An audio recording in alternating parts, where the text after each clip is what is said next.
David Hume here. Welcome to Homework Time with David Hume. So, what is this segment? Here, I'll feature a replay of a GOAT format duel I had on Edo Pro. Normally, I'll be playing a Panda Burn or Reasoning Gate deck. Since I'm David Hume, since I named myself after him, this take a little lesson on induction. Since I like to play those decks in the past, I would like to play them in the future. Your task would then be to identify the most salient misplay that I had made. As a preliminary, I will briefly show the deck list that I was using. I will then provide some commentary on that list. Then I will show the replay. I should be silent during that period. Pay attention and identify the most salient misplay, the most salient mistake. You may, in fact, identify multiple misplays. That's fine. Just make a mental note of them. Maybe one of them will be the salient mistake that I intend to highlight. My intention here is to do this regularly, inshallah. Inshallah is in parentheses for whatever reason in the script.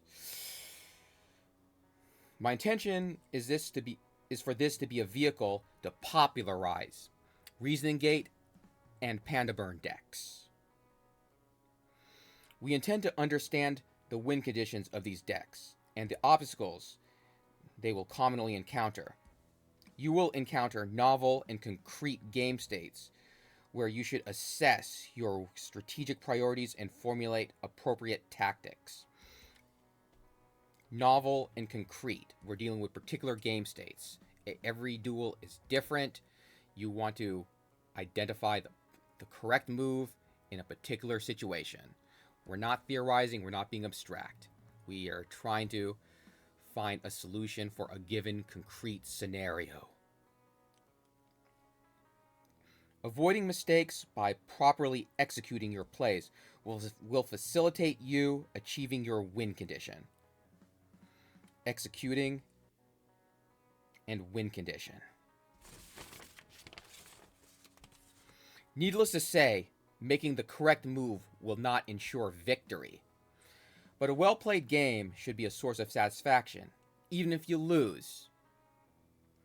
Be aware of these three things. Be focused on proper execution, be cognizant of your win condition, and be aware of the game state.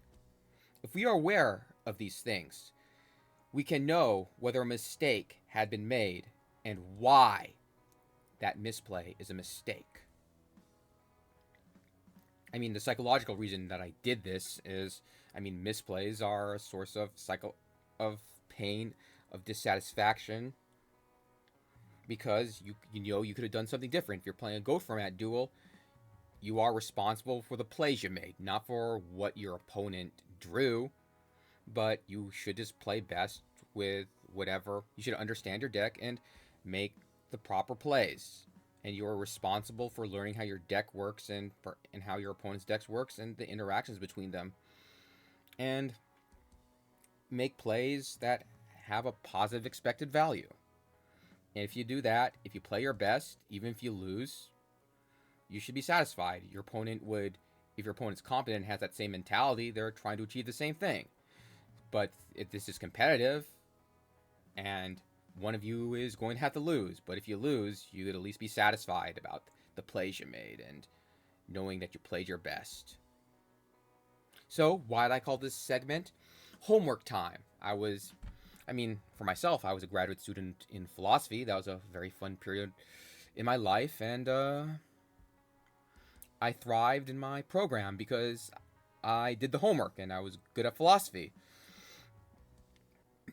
Philosophy is not smoking a bunch of weed and trying to say profound things that impress others. It is actually being engrossed and engaging in philosophical literature, that is, reading the primary and secondary sources.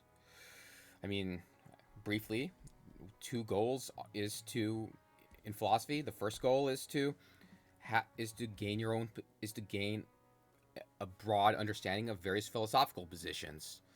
What is your understanding on metaethics. Are you an error theorist? Are you a moral realist of some sort? Do you think God is a source of morality? Do you think what are like what are moral statements? Could moral statements be true? Like dropping a nuclear weapon on Hiroshima or Nagasaki is morally wrong. Is that a coherent statement? What are your if you believe it's morally wrong, what's your metaethical theory? You have to come up with your own opinions. You have to be aware of what arguments other people, what objections other people may raise against your opinions, and address them. You have to support your own opinions from like your own experiences or from other good arguments, or you have to make your own arguments. But ultimately it is your position. You're not just regurgitating stuff that you heard in a lecture. You have to make your own position. You have to make your own arguments. You have to take a stand. It's a personal activity. Second, if you're doing historical philosophy, you want to understand the intentions of the author. Why David Hume said a certain thing. Why Al-Ghazali is defending occasionalism or defending miracles. And what means are they trying to do that? What is their intellectual milieu? How do those authors intend to address common objections to their own arguments? How do they anticipate those objections? Anyway, I mean, returning back to Go format, the only way of getting good at it is to play a lot and to deal with these novel situations. You have to understand the rationale for the moves that you make. You have to play to win, and in order to do that, you have to understand your deck and you have to understand your opponent's deck. You are responsible for the plays you make, not for the outcomes necessarily, but for the plays you make, and you want to avoid making mistakes. Which, if you make an egregious mistake, it could be a source of anguish and it could make you feel like a failure. But I mean, I don't know. I believe that excellence in GOAT format is a desideratum. It's something to be attained. Anyway, that's enough. I will get a starting lineup for this first segment. Here, this is a chain energy, a chain burn deck. I use the word salient a lot. The most prominent feature is that it has Scapegoat and Amazoness Archer. You could understand why they combo well together. Scapegoat is really good in this deck because of chain energy. You like to set your cards. It's most likely better than level limit area B. It may not be, it's probably not that good in game 2 where people would probably just play Wang-Hu. I also point out that this deck features Snatch Deal and Premature Burial, which are not staples in Panda Burn. They have their uses, of course. And lastly, by looking at our trap lineup, we could see that Ceasefire has been sent down to our AAA affiliate. Now, I will show the replay.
Now I'll play the replay with some commentary. Arguably, I should have set the Gakugire Panda, but I decided not to. One reason for not setting it is that if opponent heavy storms you, you would goat lock yourself, and setting it would make it a knock target. So there could be potential game states in the future where this could be an offensive weapon. But again, we're leaving this vulnerable to a trap dust shoot. Setting these two cards isn't really that. Setting Panda and one of these, or Secret Barrel is not that good because Secret Barrel would only give you like 1200, and you'd also be vulnerable to Delinquent Duo. So I think that's a good way of. I think that's a decent way of managing it. But this is not a misplay.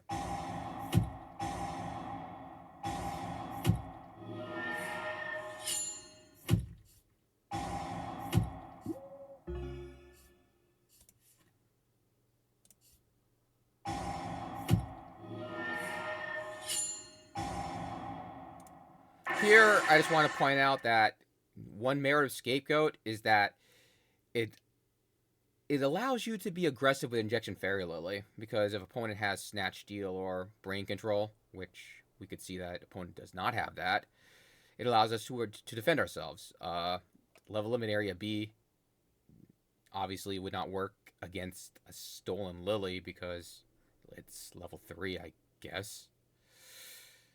So yeah.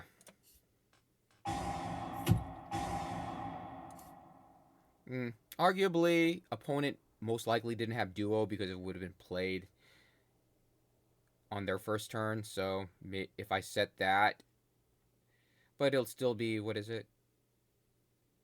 It'll still be 14. It'll still be 1400. But it makes our Heavy Storm a little more useful. I don't think, again, the point is that it's not an egregious misplay. I'll just stop there.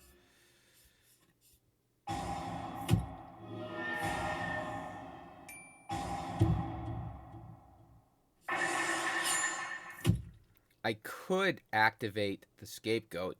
This could be a misplay, but it's not the egregious. It's not the salient misplay.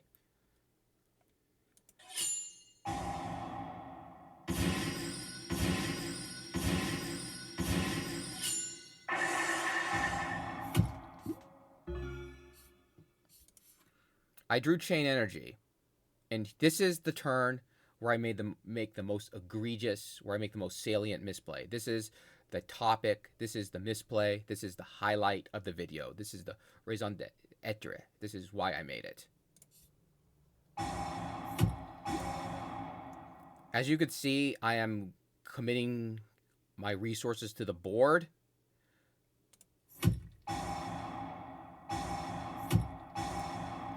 But I did not commit Panda to the field. That is the mistake. I believe the best move is setting it. The second best move would probably be summoning it, and then after you do that, there's either attack or not attack. But setting it is good. I mean, the reason why I did not set it is, let's look at our graveyard. I have Injection Fairy Lily. That was normal summon to attack the Sangin. It was Saku'd. So you did not set anything to check any knocks. You could set this card. If it gets knocked, we have two Chain Energies, so it will cost them 1,000 life points in order to knock it.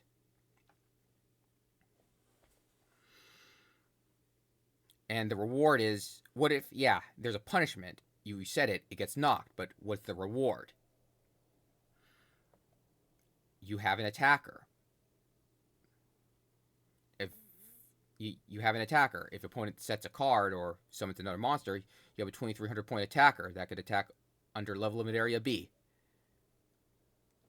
You may do like 800 if you summon that. But this is the worst. And also, I should say that setting it costs 500 life points. Waiting costs 1,000 life points. So you save 500 life points by setting it now. Again, I don't know what my opponent has in his or her hand. But regardless of whether my opponent had nobleman or not, setting the panda is probably the best move. That's the mistake. So I should have set panda. As we could see, as you had seen during the replay, I'm going to draw Cyberjar.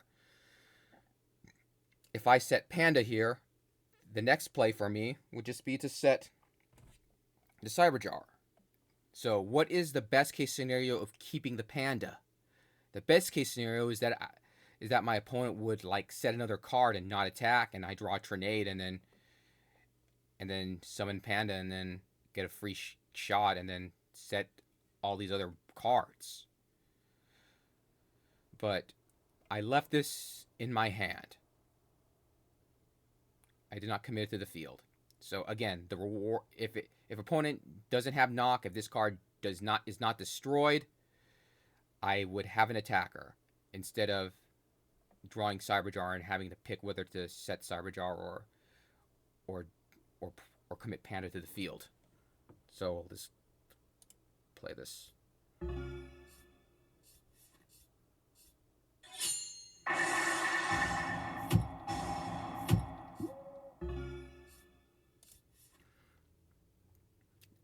I have a dilemma because I did not set the panda. I said before, if it's set, I could have flipped it and attacked.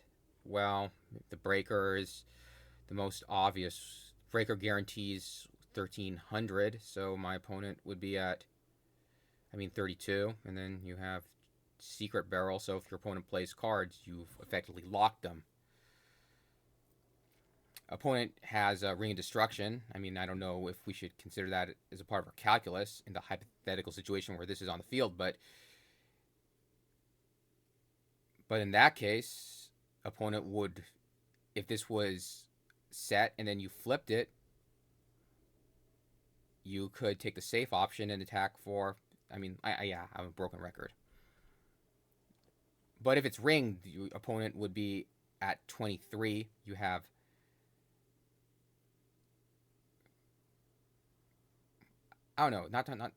we'll be at 22, and your opponent could only play one card. So the point is that it would be is clearly a better outcome if we upset or at least summon this.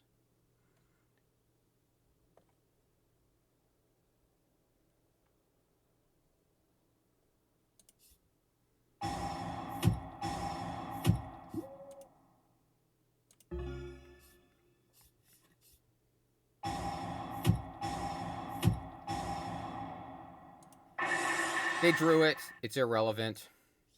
We're focusing on the misplays that I made.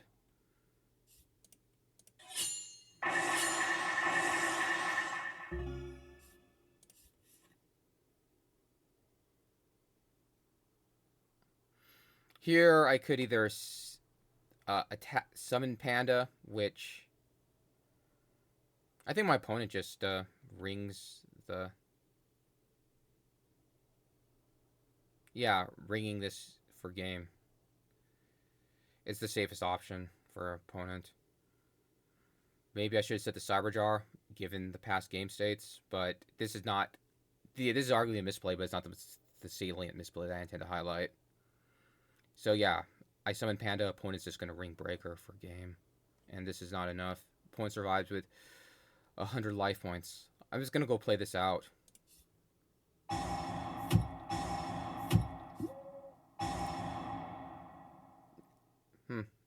I set Cyberjar. Didn't matter.